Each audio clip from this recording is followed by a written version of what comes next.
God help me. Can't pronounce French, can't pronounce Spanish, can't pronounce Spanish, can't pronounce French.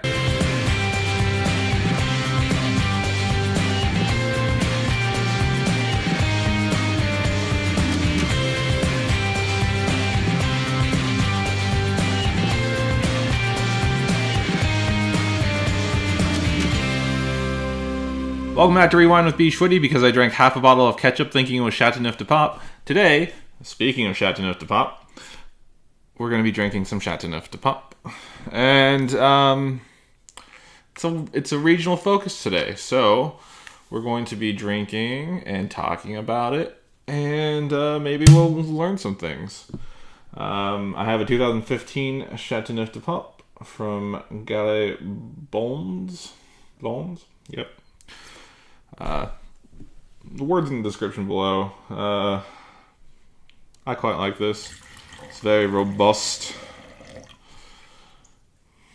And it's $25, I think, at Costco. It's a good price point for something so grand and regal. Something that I should have laid down for a little bit longer, if I'm being honest. Alright. Chateauneuf-du-Pape. Chateauneuf-du-Pape is in the Southern Rhone region.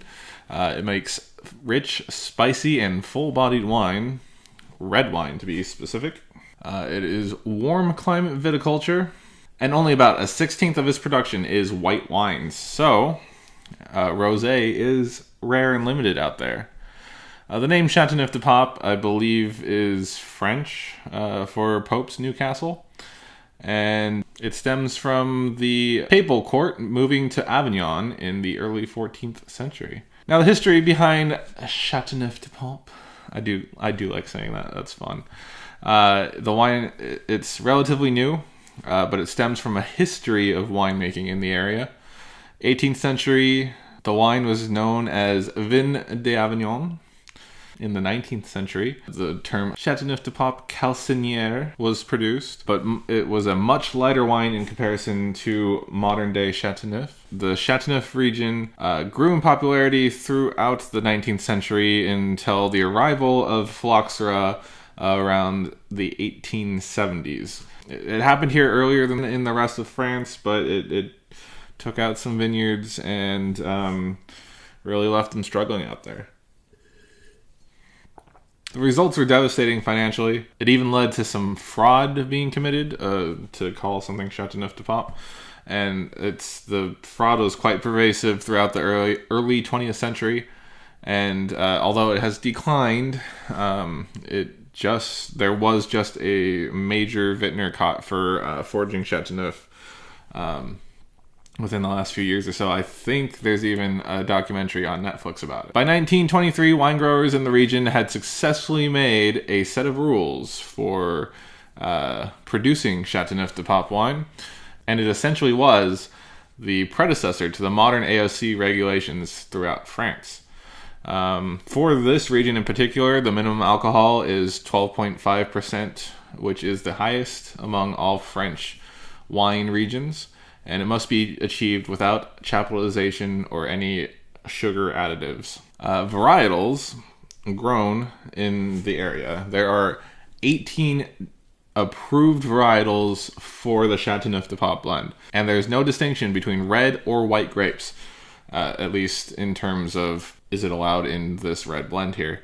The top grape in the region is Grenache, followed by Mourvedre and Syrah. And then additionally, there is Cinsault, Muscardin, Vaccarese, Picpoul Noir, Terret Noir, and Counois. The white varietals grown and used are Grenache Blanc, Grenache Gris, Claret Blanche, Claret Rosé, Bourboulec, Roussan, Picardien, Picpoul Blanc, Picpoul Gris.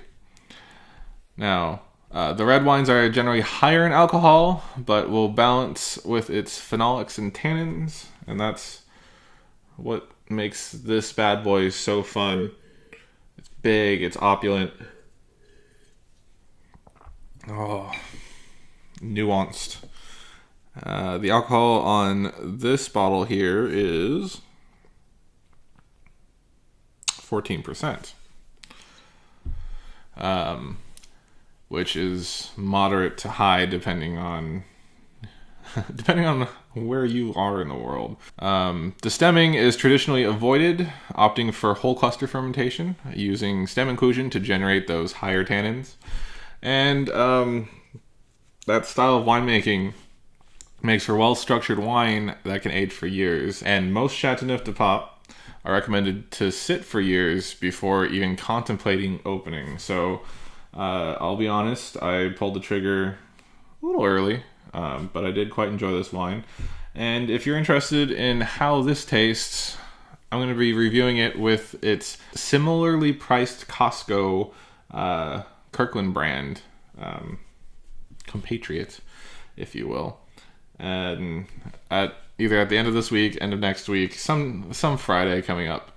So look forward and look out for that. Now, that's all I have on Chateauneuf-du-Pape for you. Eventually,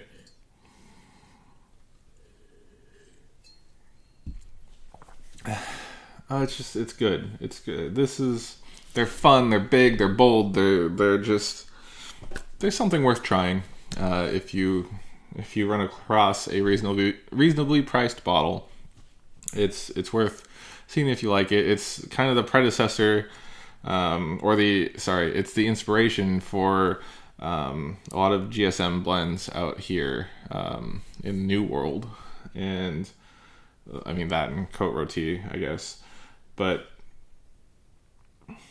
the Grenache Syrah Mourvèdre Grenache dominant thing. You gotta know your roots. Would have been a good shirt to wear today. Know your roots. Ooh. Know your roots. A t-shirt coming down the line when I can warrant having merchandise. All right. Thank you for watching today. I hope you learned something about the Chateauneuf-du-Pape region, and maybe you'll go out there and try it. Let me know in the comments below if you've ever had a Chateauneuf-du-Pape before. What's your favorite producer out there? At any rate, you can find me, bschwitty, online on Instagram, Facebook, Twitter, and Reddit, I guess, at bschwitty, /bschwitty, whatever you want to call it. This has been Rewind. I'm bschwitty, and I'll catch you next time.